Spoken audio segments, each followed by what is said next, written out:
When a man leaves office, he finds he needs a hobby. Mine is that I like to lobby. But listen, you need not hold any fears. I waited the allotted term of 2 years. Gestation period of an overdue elephant. Not that that's strictly relevant. Now it seems I'm being taken to task, and for what exactly, may I ask? Look, I was sitting at home all relaxed and leisurely when I thought, I know what, I'll contact the Treasury. 1 or 2 messages sent by text, simple requests from a chap called Lex, merely expressing Greensill's undoubted ability to assist in the COVID corporate financing facility. CCFF, as it's known for short, merely thought Rishi ought to be made fully aware that help was there should it be needed. And the fact that my advice went unheeded is, frankly, nuts. And this other question, this strange suggestion that I took Mr. Greensill for a drink with the Secretary of Health purely to pick up some NHS contracts by a little bit of stealth, utterly absurd. I've never felt so slurred.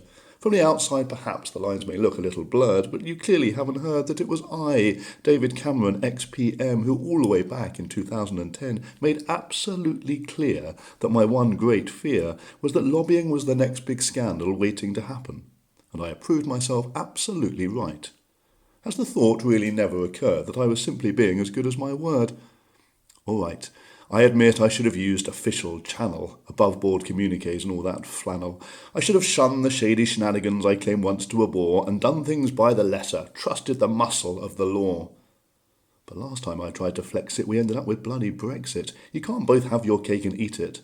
Though, admittedly, you can try, so I strenuously deny, though I did things on the fly, that I used influence unduly was in any way unruly. To suggest I broke the rules to further my own wealth couldn't be further from the truth. I mean, I wrote those rules myself, in about 2014 when I was Prime Minister, so you see my actions cannot be labelled sinister.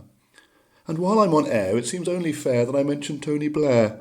The height of Cool Britannia heaven back in 1997. Old Tone announced a blanket tobacco ad ban, then suddenly became an F1 motor racing fan, coincidentally after a meeting with the sport's main man, and the transfer of a certain capital amount, £1 million to the Labour Party account. So you see, this lobbying corruption is nothing new, it's simply something we politicos do.